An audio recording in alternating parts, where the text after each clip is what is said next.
none nkuzaniye ubuhanuzi ndi umuhanuzi w'Imana. Ndategeka uwo mwuka umaze igihugu tsikamiye ukurekure. Ndategeka izo mbaraga zimaze igihe zikwicariye zikurekure. Imbaraga z'uburwayi zimaze igihe ziri kuri wowe zikurekure. Uburwayi bumaze igihe bukubayeho akarande warivuje byaranje, ariko none ndahanura akira gukira mu izina rya Yesu. Kozo ni mashando wiribirify, ndahanurira ubuzima bwawe. Ubu buhanuzi ukibwakira izera Imana, izere ubu buhanuzi ukigera ku buzima bwawe, izera Imana. Imana iraza gukora iby'imbaraga, Imana iraza gukora iby'ubutwari, Imana iraza guhindura amateka, Imana iraza guca inzira, Imana iraza kuzura ibyapfuye. Aho uherereye hose hari ubuzima umazemo iminsi, ubuzima bupfuye, ubuzima bw'umubabaro, ubuzima bw'amaganya, ariko ayizo ni mashando wiribirify. Imana iravuze ngo sohoka muri ubwo buzima mu izina rya Yesu. Imana iravuze ngo sohoka muri ayo madeni mu izina rya Yesu. Uzageza ryari kutizera?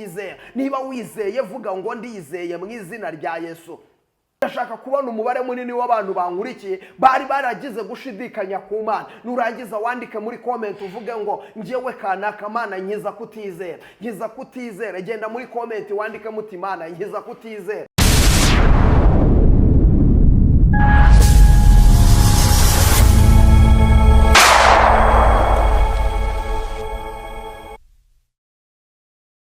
Yes ashimwe, reka ngusuhuze nkwifurize amahoro y'Imana. Iyi ni ya saha yo kubohoka, iyi ni ya saha y'ubuhanuzi, isaha y'igitangaza. Habwa umugisha n'Imana, uri amahoro.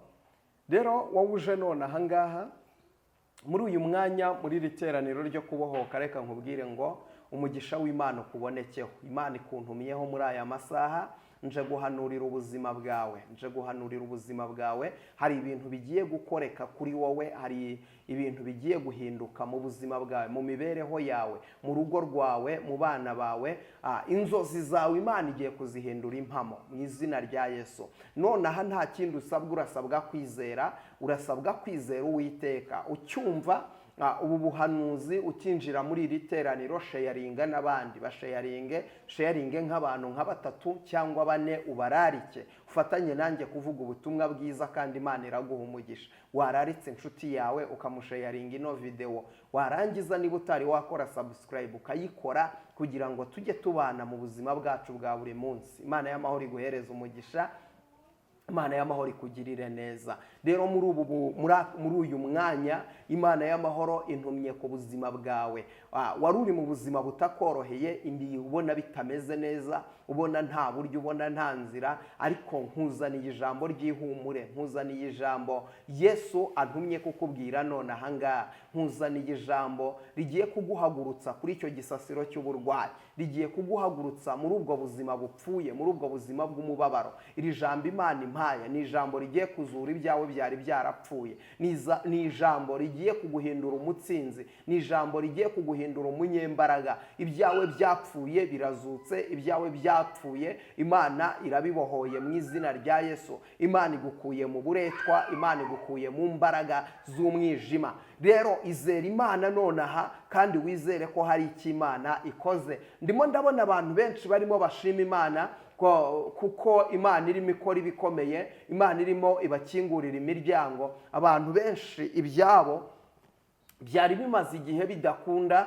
birimo biragenda bikunda. Nawe uyu munsi Imana ikuremera ishimwe, Imana ikuremera ishimwe. Nawe uyu munsi Uwiteka agira icyo agukorera. Ku kwezi kwa 9 kutari kwashira, kuba ukwezi k'ubutsinzi ku buzima bwawe, ku kwezi kwa 9 kutari kwarangira, Imana y'amahoro ikuremera icyo kuvuga. Uzahagarare mu iteraniro ry'abera uvuge ngo muri uku kwezi kwa 9 hari igitangaza nakiriye, muri uku kwezi kwa 9 hari umugisha nakiriye, muri uku kwezi kwa 9 hari amasezerano yasohoye, muri uku kwezi kwa 9 hari iby'Imana yakoze. Haleluya, Imana ishimwe. Haleluya, haleluya. Imana y'amahoro yamamare, Imana y'amahoro ihabwa icyubahiro. Haleluya. Nkundira rero aya masaha wizera Imana. Hamwe no kwizera byose birashoboka, bishobokera uwizeye. Uyu munsi Uwiteka Nyiringabo Imana antumye kukubwira ngo ese hari ikinanira Imana? Imana yantumye ngo nkubaze ngo hari ikinanira Imana? Nta kintu na kimwe kinanira Imana. Imana yacu ni Imana ishoboye byose, ni Imana yifitemo kugira neza kwinshi. Haleluya. ni Imana yifitemo kugira neza kwinshi. Haleluya. Ibyawe rero irabishoboye, ibyawe ntibyayinanira. Haleluya. Ibyawe ntibyayinanira. Nubwo abantu muri iyi minsi basigaye ubona bamaze kuba barimo biheba, urimo urareba ukareba umuntu ukabona yarihebye, ibyiringiro byarashize, ukabona neza mbega ukabona ko yihebye, ukabona ko bimucanze, ukabona ko bimuyobeye. Ariko se Imana yacu irananiwe? Imana yacu hari ikijya kiyinanira? Ko ari Imana ivuga bikaba, yategeka bigakomera. Iyi Imana kwikora, iyi Imana kwitabara, iyi Imana kwirengera, iyi Imana ayiwe. Iyi Imana ni umufasha utabura kuboneka mu byago no mu makuba. Imana y'amahoro ishimwe cyane. Mfite ibimenyetso birenze kimwe binyemeza ko iyi Imana igira neza. Mfite ibimenyetso birenze kimwe binyemeza ko iyi Imana itabara. Uko yari iri kera na n'uyu munsi niko ikiri. Uko yakoraga ibikomeye na n'uyu munsi niko ikibikora. Uko yakizaga indwara, iyi Imana iracyakiza indwara. Iyi Imana iracyabohora ababoshye. Haleluya. Iyi Imana iracyazura. Iyi Imana iracyatanga umugisha. Iyi Imana iracyatanga umugisha. Haleluya. Umva Yesaya yigeze abivuga neza, yandika Yesaya 50 ku murongo wa 7. Aravuga ngo kuko umwami Imana azantabara nicyo gitumye ntamwara, ngahagarara mu maso yanjye hagakomera hakamera nk'urutare, kandi ndabizi ko ntazakorwa n'isoni. Imana ishimwe. Kuko umwami Imana azantabara nicyo gitumye ntamwara, ngahagarara mu maso yanjye hagakomera ayizo nima shando wiribirifai mu maso yanjye hagakomera hakamera nk'urutare, kandi ndabizi ko ntazakorwa n'isoni. Imana ishimwe. Kandi ndabizi ko ntazamwara. Se nawe urabizi ko utazamwara? Se nawe urabizi ko uri umutsinzi? Nawe urabizi ko uri umunyamugisha? Haleluya. Muri uku kwezi kwa 9 ndi gusengera mu ijambo rivuga ngo ndi umutsinzi. Haleluya. Kwezi kwa 9 ndi gusengera mu ijambo rivuga ngo ndi umutsinzi. Imana itugirire neza. Nawe rero uri umutsinzi. Nawe vuga ngo ndi umutsinzi. Nawe uvuge ngo uri umunyamugisha.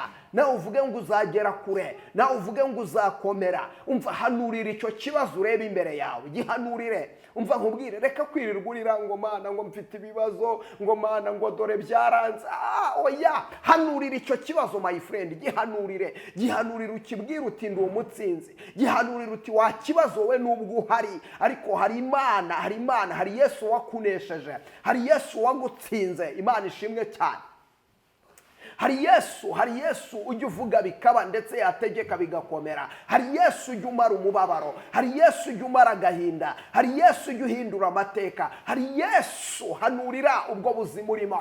Uvuge ngo ndi umutsinzi. Uvuge ngo sinzapfa nzarama. Uvuge ngo nzagera kure. Uvuge ngo nzakomera. Uvuge ngo nzaba udasanzwe mu izina rya Yesu. Hanurira icyo gihugu urimo. Ukibwire ngo wa gihugu we nzagukomereramo. Wa gihugu we kubyariramo, wa gihugu we nzakwagukiramo, wa gihugu we nzagutungiramo, wa gihugu we nzakugiriramo inzu. Ntabwo nzi igihugu uherereyemo, ariko igihugu uherereyemo cyose nubwo kirimo kirakubuzabuza, ariko hanurira ubwo butaka, buhanurire mu izina rya Yesu. Buhanurire mu izina rya Yesu. Ububwire ngo wa butaka we ugomba kunyemera mu izina rya Yesu. Wa gihugu we nzakugiriramo umugisha, wa gihugu we nzagukomereramo, wa gihugu we nzagutungiramo. Niba uri muri Amerika, bwira Amerika uti nzagukomereramo. Bwira Amerika uti nzagutungiramo. Bwira Amerika uti nzakugiriramo umugisha. Bwira Amerika uti nzakubyariramo. Urubyaro rwanjye ruzakomerera muri iki gihugu. Hanurira Amerika mu izina rya Yesu. Yihanurire.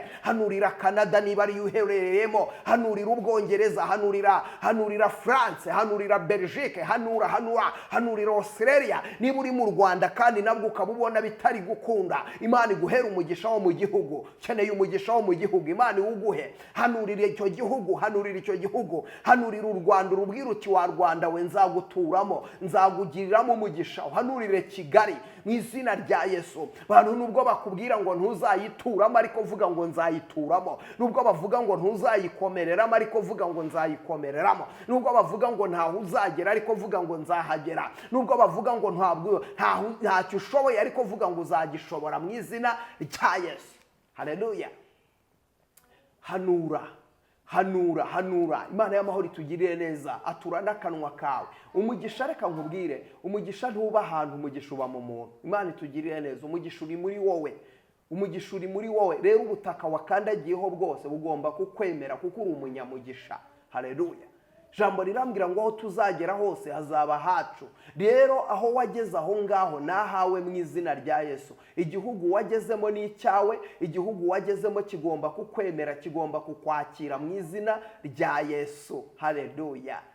Rero uyu munsi reka kwirirwa urira, uyu munsi ngo ahahise hawe hagumye hakurondore. Yego ntihari heza, nawe uhagaze uyu munsi si heza, ariko vugana naho ujya. Vugana naho ujya mu izina rya Yesu. Vugana naho ujya. Ese hari aho ushaka kugera? Umva nkubwire, ibitekerezo byawe uko bifata Imana niko izaza ku buzima bwawe. Ibitekerezo byawe uko bifata Imana niko izaza ku buzima bwawe. Imana nuyifata nk'inyembaraga izaza nk'inyembaraga. Imana nuyifata ko ishobora byose izaza nk'ishoboye byose. Imana nuyifata nk'umutsinzi izaza nk'umutsinzi. Imana nuyifata ntiyabasha kugukorera ibintu binini izagukorera ibintu binini. Vugana naho ujya mu izina rya Yesu. Vugana naho, vugana naho, vugana n'akazi kawe kagutegereje karahari. Uyu munsi uri umushomeri ariko hari akazi kagutegereje. Imana itugirire neza. Niba hari n'abakicayemo Imana izabakenyuruza. Jambo riravuga ngo nzakenyuruza abana kugira ngo ngukenyeze. Rero niba hari n'abakicayemo Imana izabakenyuruza mu izina rya Yesu. Hari abantu Imana igomba gukenyuruza nawe ikagukenyeza. Hari abantu Imana igomba kwambura ibyawe, Imana ikaguha ibyawe. Birahari. Ahubwo Satani yarabifashe, Satani yarabiboshye. Ibyo nibyo bigomba kuza kuri wowe kandi urabigiramo uruhare. Ese wizeye ibyo? Ese wizeye ibyo? Urizeye? Wizeye ibyo ngibyo? Imana y'amahoro itugirire neza. Reka kwirirwa urira ngo Mana ngo urareba, ngo hari ibintu byanze, ngo hari ibintu bidakunda, ngo hari ibintu bitemera, ngo iyo ngiye kugira gutya, ngo ibintu bigira gutya bigakatika. Oya. Kuba ibintu byarapfuye mu mwaka washize ntibivuze ko uyu bitazemera. Kuba tugeze mu kwezi kwa 9 nta kintu kirakoreka ntibivuze ko Imana itazakora. Izakora n'ukuri kose. Iyi Imana se kwishobora byose, iyi Imana niki kinanira? Hari ikintu kinanira Imana? Oya, ntacyo, nta na kimwe.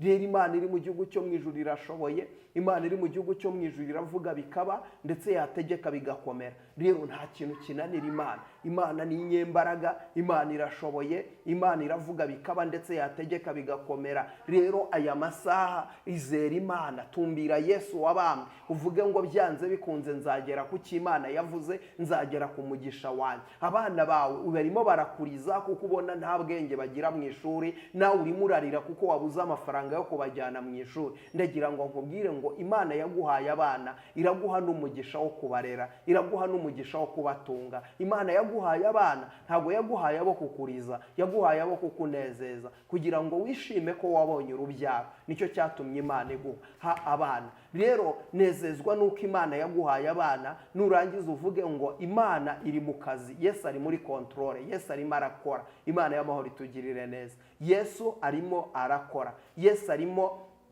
ibyawe arabitunganya, ibyawe arimo arabishyira ku murongo, ibyawe arimo arabikora neza. Imana y'amahoro itugirire neza. Rero bigomba kugenda neza mu izina rya Yesu. Uyu munsi wa none wibirebera mu bintu bidashoboka, wikwiyaturira ayo magambo yakuvuga ngo ntibishoboka, ngo byaranze, ngo byarapfuye. Ibiki byapfuye? Iyaturireho amagambo avuga ngo ndi umutsinzi, iyaturireho amagambo avuga Imana ishimwe, izina ry'Uwiteka nirihabwe icyubahiro. Reka tuganire ijambo ry'Imana. Tugiye kuganira ijambo ry'Imana riri mu butumwa bwiza bwa Mariko. Ubutumwa bwiza bwa Mariko. Tugiye kureba ubutumwa bwiza bwa Mariko. Ibice byaho ni 9, turasoma duhereye ku murongo waho wa 10. Reka duhere ku murongo wa 17. Haravuze ngo umwe muri bo aramusubiza ati, mwigisha nkuzaniye umwana wanjye atewe na dayimoni utavuga. Aho amusanze hose iyo amufashe amutura hasi, akamubirisha ifuro, akamuhekenyesha amenyo, akamugagaza. Mbwira abigishwa bawe ngo bamwirukane, ntibabishobora. Arabasubiza ati, yemwe bantu b'iki gihe, batizera nzageza he kubana namwe, nzabihanganira kugeza ryari? Nimumunzanire. Baramumuzanira. Dayimoni abonye Yesu atigisa uwo mwana cyane, aragwa arigaragura abira ifu.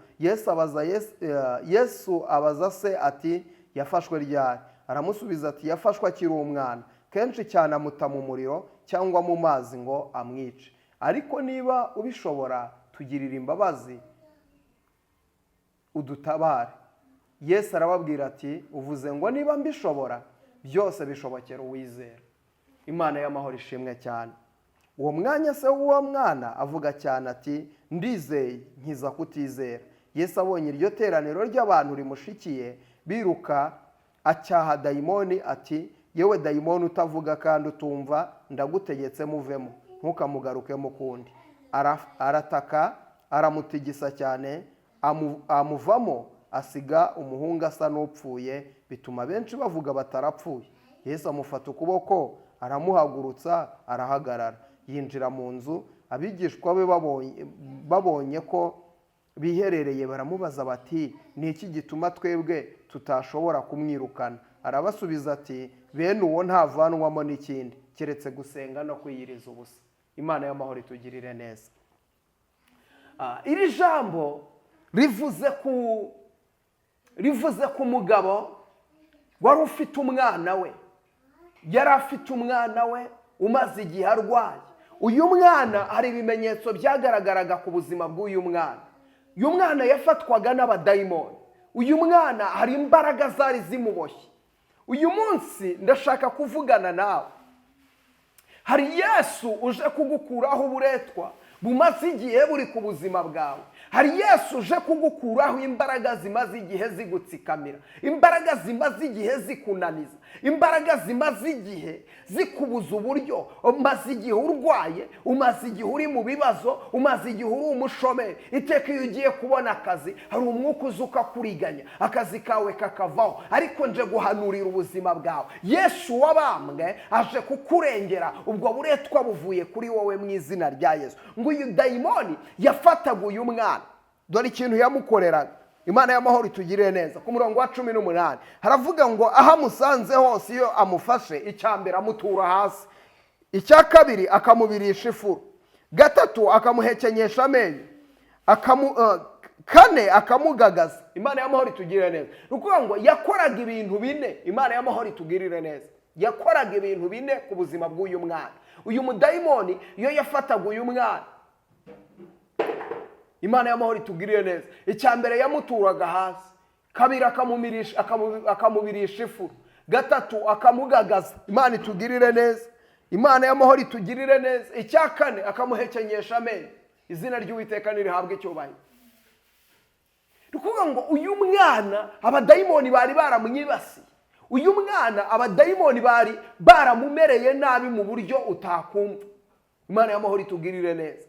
Uyu mwana ababyeyi be nta cyizere cyo gukira bari bafite, kuko hasi yaranditse ngo mpora ninginga abigishwa bawe ngo bamusengere, ariko byarabananiye. Birashoboka ko wasengeye ahantu henshi ngo bagusengere bagukize icyago cyawe, ariko byaranga. Ariko none nkuzaniye ubuhanuzi, ndi umuhanuzi w'Imana. Ndategeka uwo mwuka umaze igihugu utsikamiye ukurekure. Ndategeka izo mbaraga zimaze igihe zikwicariye zikurekure. Imbaraga z'uburwayi zimaze igihe ziri kuri wowe zikurekure. Uburwayi bumaze igihe bukubayeho akarande, warivuje byaranga, ariko none ndahanura akira gukira mu izina rya Yesu. None ndahanura akira gukira mu izina rya Yesu. Umva ukuntu Yesu yabasubije. Arabasubiza ati yemwe bantu b'iki gihe batize, yemwe bantu b'iki gihe batize, yemwe bantu mutakiringira Uwiteka, yemwe bantu mutagihanga amaso mu ijuru. Ese tuzageza ryari kubabwira ko Yesu ashoboye byose? Tuzageza ryari kubabwira ko Yesu atabara? Imana itugirire neza. Akenshi abadayimoni iyo bageze ku buzima bw'umuntu, akenshi bamukorera ibintu abantu bakareba bakavuga ati ese ibi bintu birashoboka. Uyu mwana rero abadayimoni nawe bari baramwigirijeho nkana. Uyu mwana abadayimoni bari baramunanije mu buryo bwose bushoboka. Ababyeyi be bari baravuje ntako batagize, nawe aka mwanya waragerageje ntako utagize. Ariko zo ni mashando wiribirifai, ndahanurira ubuzima bwawe. Ubu buhanuzi ukibwakira izere Imana, izere ubu buhanuzi bukigera ku buzima bwawe. bwawe. Izera Imana. Imana iraza gukora iby'imbaraga, Imana iraza gukora iby'ubutwari, Imana iraza guhindura amateka, Imana iraza guca inzira, Imana iraza kuzura ibyapfuye. Imana nta kintu na kimwe kiyinanira, iracyari ku ngoma, iracyari ku ngoma. Iyi Mana iracyabasha gukora, iyi Mana iracyabasha gutabara, iyi Mana iracyabasha gukingura imiryango, iyi Mana iracyabasha kuzura ibyapfuye, iyi Mana iracyabasha kubohora ababoshe. Ndaguhanurira aho uherereye hose, hari ubuzima umazemo iminsi, ubuzima bupfuye, ubuzima bw'umubabaro, ubuzima bw'amaganya, ariko ayizo ni mashando wiribirivaye. Imana iravuze ngo sohoka muri ubwo buzima mu izina rya Yesu. Imana iravuze ngo sohoka muri ayo madeni mu izina rya Yesu. Uzageza ryari kutizera? Niba wizeye vuga ngo ndizeye mu izina rya Yesu. Imana y'amahoro itugirire neza, Imana y'amahoro itugirire neza. Ngo arangije baravuga ngo Yesu dukize kutizera. Imana y'amahoro itugirire neza. Ndashaka kubona umubare munini w'abantu bankurikiye bari baragize gushidikanya ku Mana. Nurangiza wandike muri comment uvuge ngo njyewe kanaka Mana nkiza kutizera, nkiza kutizera. Genda muri comment wandike muti Mana nkiza kutizera. Imana y'amahoro igukize kutizera mu izina rya Yesu. Yesu ntiyananiwe gutabara. Ibibazo byawe ntabwo byananira Imana, ibibazo byawe ntibyarenga Imana, byarenga ingomba ariko ntibyarenga umugambi w'Imana. Umugambi Imana igufiteho ni munini, umugambi Imana igufiteho ni mugari. Umva mvugane nawe, ibibazo byawe uko byangana uko ariko kose ntabwo byarenga umugambi w'Imana, ntabwo byarenga ubushobozi bw'Imana. Iki Imana yavuze kuri wowe ni kinini, kirahambaye. Ndetse umva mvugane nawe, imvugo y'Imana ni ihame. Iyo ivuze biraba, ndetse iyo itegetse birakomera. Ni wowe wananiwe kutizera. Izamura kwizera kwawe uvuge ngo birashoboka mu izina rya Yesu. Iby'Imana yakuvuzeho birashoboka, iby'Imana yakuvuzeho bizaba, iby'Imana yakuvuzeho bizasohora, iby'Imana yakuvuzeho bizakunda mu izina rya Yesu. Haleluya. Barangije baravuga ngo nkiza kutizera. Nawe Imana igukize kutizera. Reka mpanurire ubuzima bwawe, reka nguhanurire nkubwire ngo Imana iri mu gihugu cyo mu ijuru ije gukora ibikomeye ku kwezi kutari kwarangira. Imana y'amahoro itugirire neza, kutari kwarangira. Imana ikoze ibikomeye mu rugo rwawe, Imana ikoze ibikomeye ku buzima bwawe. Umva nkubwire, hari agacu ko gutabarwa kagiye kuboneka mu izina rya Yesu. Hari agacu Imana izanye ku buzima bwawe, hari agacu Imana izanye muri famiye yawe, hari agacu Imana izanye. Mwari mufite ideni rinini ariko ayizo ni mashando wiribirifaye. Ndaguhanuriye Imana irishyuye mu izina rya Yesu. Imana irishyuye iryo deni. Tangira ushima Imana, uzamura icyubahiro cy'Imana, uvuge ngo nakiriye kwishyurirwa n'Imana. Mwari mufite ibibazo bibaremereye ariko Imana ibamaze ibyo bibazo, birarangiye mu izina rya Yesu, birarangiye. Hari abantu Imana ije kumara umubabaro, hari abantu Imana iciriye inzira, hari abantu Imana ihaye ubuzima, hari abantu Imana ihaye imibereho mu izina rya Yesu. Hari abantu Imana irimo iranyereka bari bamaze igihe barimo bararira ariko Imana ihojeje amarira. Abantu bari bamaze igihe barira, Imana ibahojeje amarira. Umaze igihe urimo urarira, Imana iguhojeje amarira. Umaze igihe urimo urataka, Imana iragutabaye, Imana irakurengeye, Imana irakwibutse, Imana irakwibutse mama, Imana irakwibutse papa. Hakira kwibukwa n'Imana. Imana iri mu gihugu cyo mu ijuru, hari ahandi hantu iguteretse, waracuruje urahomba ariko Imana iri mu gihugu cyo mu ijuru ikuremeye andi mahirwe. Hari andi mahirwe ya kabiri, ayizo ni mashando wiribirifa. Imana iravuze ngo iremye andi mahirwe ya kabiri. Imana iravuze ngo iremye yindi nzira. Hari inzira Imana yagusigarije abarozi batazi, abarozi bamaze igihe bakuroga ariko hari inzira Imana yagusigarije abarozi iyo ngiyo ntibayizi. Abagome ntabwo iyo nzira bayizi, abakugambaniraga iyo nzira ntibayizi. Imana ikuremeye yindi nzira, Imana ikuremeye andi mahirwe. Imana ifukuye akandi kariba ugiye kukanyweraho mu izina rya Yesu. Akariba ka mbere kari karakamye ariko Imana ifukuye akandi kariba. Akira ubu buhanuzi, Imana ifukuye akandi kariba. Imana izanye ubundi buzima, Imana izanye impinduka muri wowe. Imana ikuremeye amashimwe, Imana ikuremeye ubutsinzi. Imana irakwaguye, Imana iragutabaye, Imana irakurengeye. Uri umunyamugisha. Hari akandi kayira Imana ifukuye, hari ubundi buzima Imana iremye. Ndagira ngo mvugane nawe, ubu buhanuzi bwakire kandi wizere, bwakire kandi wizere. Ubwo buzima Imana ibugusohoyemo, ubwo buzima Imana ibugusohoyemo, ubusohotsemo mu izina rya Yesu. Ntabwo uzi inzira Imana igiye kunyuzamo ariko ubwo buzima bupfuye Imana ibugusohoyemo. Imana ikuremeye amahirwe, Imana ikuremeye ubundi buzima, Imana ikuremeye iyindi nzira. Ibyawe byari byarapfuye ariko Imana irabizuye mu izina rya Yesu. Ibyawe byari byaranze ariko Imana iremye ikintu gishya. Ndasoje. Imana y'amahoro iguhereza umugisha, Imana y'amahoro ikugirire neza. Ngiye gusengana nawe ariko zamura kwizera kwawe, zamura kwizera kwawe.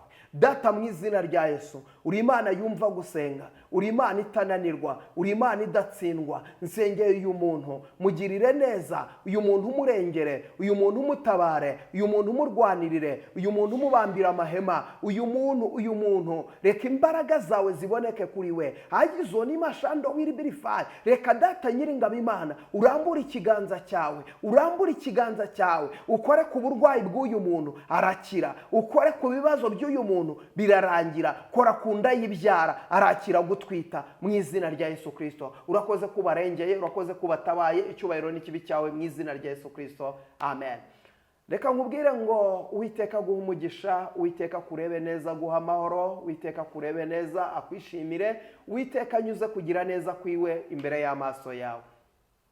Hura n'umugisha wawe, hura n'igitangaza cyawe, hura n'amasezerano yawe, hura n'umunezero wawe, hura n'ibyishimo byawe, hura n'ineza y'Imana, kandi Imana ikuremera amashimwe. Uku kwezi nigushira uzahagarare mu iteraniro ry'abera uvuge ngo ndashima Imana ko yankoreye ibikomeye. Shalom. Imana y'amahoro ibaha umugisha, Imana ibagirira neza. Ibiganiro byacu byo nakagaruka. Imana ibarinde ku Mana.